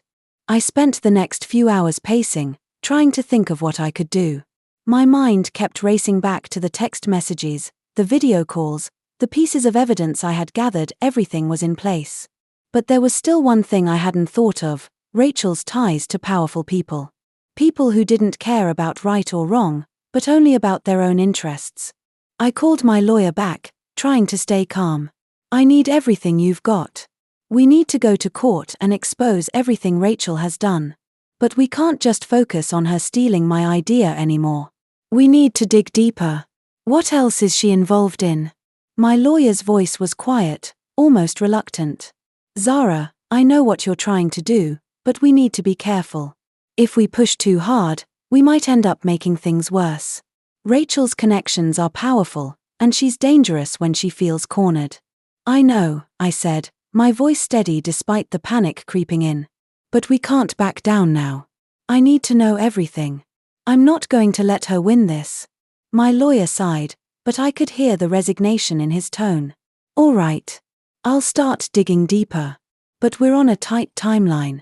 If we don't act fast, the restraining order could escalate into something worse. We have to act before Rachel gets the upper hand. That night, as I waited for more information, I did the one thing I had been avoiding. I researched Rachel's connections myself. The deeper I dug, the more I realized how far her reach went. Rachel had been involved in multiple high-stakes deals, partnerships with some of the biggest names in the industry. And the more I found, the more I started to question whether I had been fighting a losing battle from the start. These people weren't just powerful, they were untouchable. But then, as I reached the end of my research, I found something I hadn't expected. An email. One that had slipped through the cracks, a message from a former business partner of Rachel's, someone who had left her operation long before the scandal erupted. The email detailed her involvement in shady business practices that went far beyond anything I had known. I sat there, staring at the screen in disbelief. This was the break I had been waiting for. This email, the evidence it contained, could bring Rachel down once and for all. I forwarded it to my lawyer without hesitation, a sense of urgency building within me. Zara, my lawyer, called me the next morning, his voice now full of the same urgency I had felt the night before. This is it. This email you sent, it's exactly what we needed. We can't just sit back anymore. We need to take this to court and present it. This is the evidence that will turn everything in your favor. I couldn't help but feel a rush of relief mixed with fear. This was it, the moment when everything could change. But at the same time, I knew this would be the point of no return. Rachel wasn't going to take this lying down. I had exposed her for what she was, a fraud, a manipulator, someone willing to cross every line to get ahead. But I also knew that the people backing her weren't just going to let me take her down without a fight. I'm ready, I said, my voice steady but filled with determination. Let's do this. As we prepared for court, everything fell into place. My lawyer and I worked tirelessly, planning our strategy, reviewing every piece of evidence, every document, and every witness statement. It was all leading to this moment. Rachel had built a house of cards, and now, I was going to watch it all come crashing down. When the trial finally began, the atmosphere in the courtroom was tense. I could feel the weight of the moment, but I also felt a sense of calm I hadn't felt in months. I was no longer fighting for the app, for the business, for the idea. I was fighting for justice. I was fighting to make sure Rachel couldn't destroy me any longer. Rachel's lawyer tried to undermine everything we presented, attempting to discredit every witness, every piece of evidence. But this time, we had the final nail in the coffin. The email, the evidence of Rachel's shady dealings, there was no way she could deny it. The moment came when my lawyer presented the email. The courtroom fell silent as the evidence was displayed on the screen. I watched Rachel's face drain of color as the truth was laid bare. The lies, the manipulation, everything she had done to destroy me, it was all there for everyone to see. Rachel's defense faltered. The judge looked over the evidence, and the weight of it all seemed to land with a crushing force. As the judge called for a recess, Rachel's lawyer whispered something to her. I couldn't hear what he said, but I saw the look on her face, something cold, something dangerous. I had won the battle, but Rachel still had a few tricks left. And I wasn't sure I was prepared for what would come next. The recess felt like an eternity. My hands were clammy as I sat in the courtroom, watching Rachel closely. I could see the wheels turning in her head, the way her jaw clenched as she whispered to her lawyer. It was clear she wasn't just accepting defeat, she was planning something. Rachel wasn't going to go down quietly. I had given everything to this case. The evidence, the witnesses, the email from her former business partner, it all pointed to one undeniable truth. Rachel had been manipulating the system, and I was the one who had been wronged. But now that I had exposed her, I couldn't shake the feeling that something was coming. Rachel had always been one step ahead, and I knew she wouldn't let this go without a fight. The judge finally called the court back into session, and the room grew heavy with anticipation. The moment of truth had arrived. My heart pounded in my chest as I watched the judge take his seat. The jury filed in, their eyes glued to the evidence displayed on the screen. I could feel the weight of their gaze, but I wasn't about to back down. This was my moment. I had fought for this, and I wasn't going to let Rachel's last-minute trickery ruin everything. The judge cleared his throat. The court has reviewed the evidence presented. Ms. Delacroix, you have made a compelling case. However, Ms. Winters has requested additional time to present new evidence. Do you wish to grant this request? My stomach twisted. Rachel was trying to buy time. She was stalling, hoping she could find a way to turn the tide in her favor. I looked to my lawyer, who gave me a quick, subtle nod. It was time to finish this. No, I said firmly, my voice cutting through the tension. I don't want any more delays. We've already waited long enough. The judge raised an eyebrow but nodded. Very well. We'll proceed with the ruling. I took a deep breath, trying to steady my nerves. This was it. The endgame. Rachel had nothing left to use against me. She had exhausted every avenue, and now, the truth was finally in the open. Rachel's lawyer stood up to speak, but I could see the desperation in his eyes. He was fighting to hold on to something that was slipping through his fingers.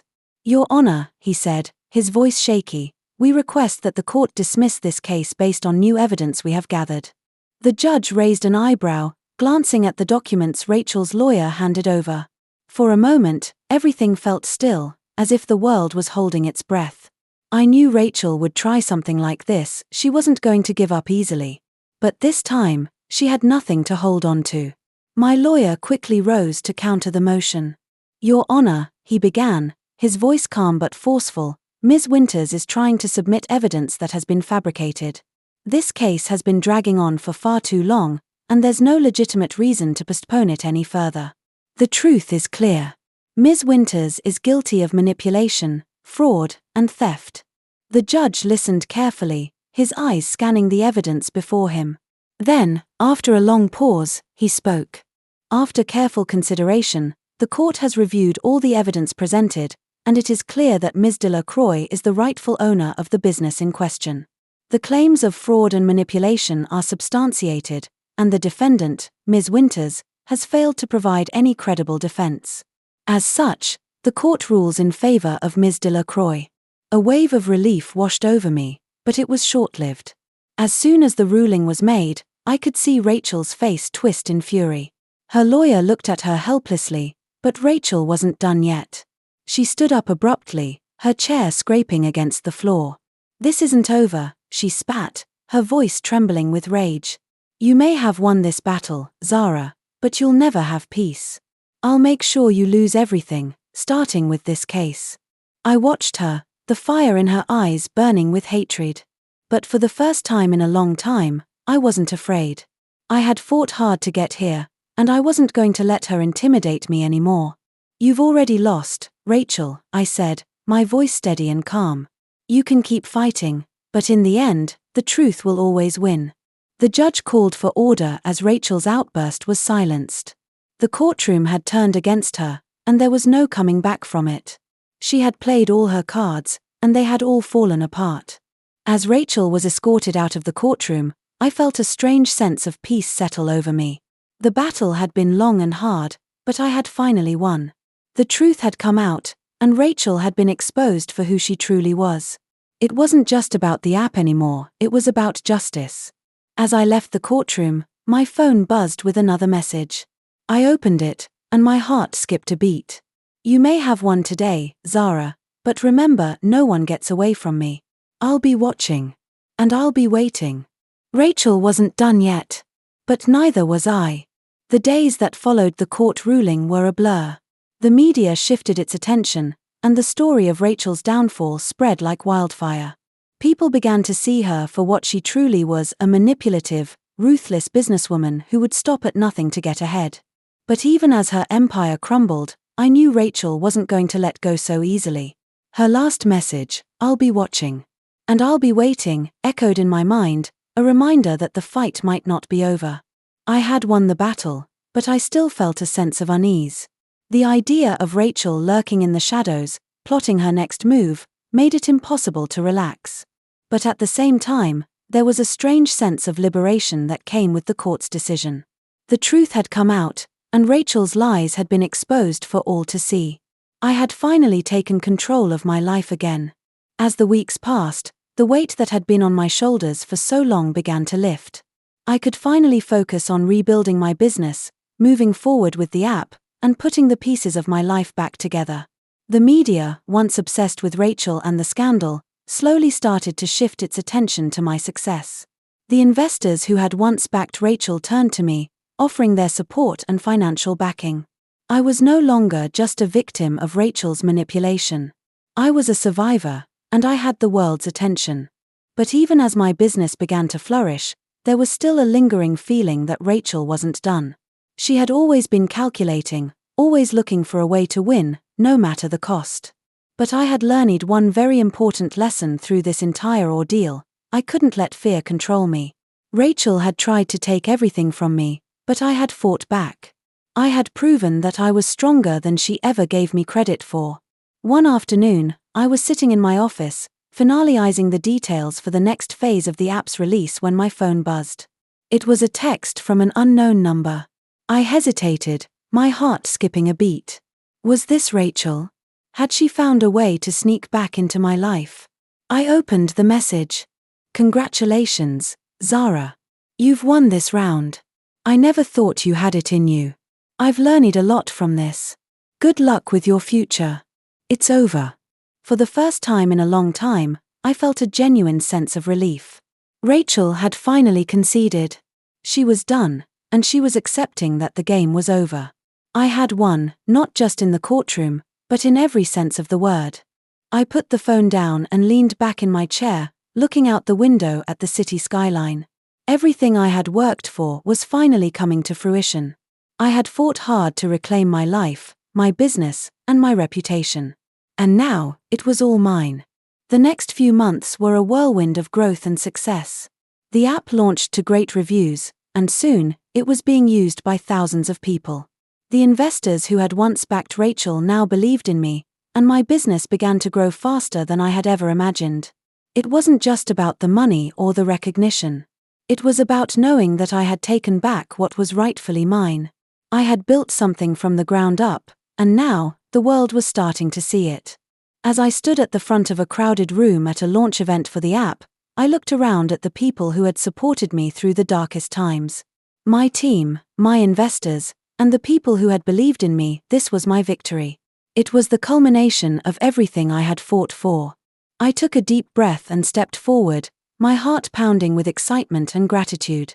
"Thank you," I said, my voice clear and strong. "Thank you for believing in me, for standing by me, and for helping me turn this dream into a reality. This is only the beginning." And as I spoke those words, I realized that I had come full circle. The battle with Rachel had taught me more than I could have ever imagined. It had tested my limits, pushed me to the edge, and shown me just how far I was willing to go to protect everything I believed in. But in the end, it wasn't just about the fight, it was about the strength I had discovered within myself. The future was wide open, and I was ready for whatever came next. The end. Please do not forget to subscribe.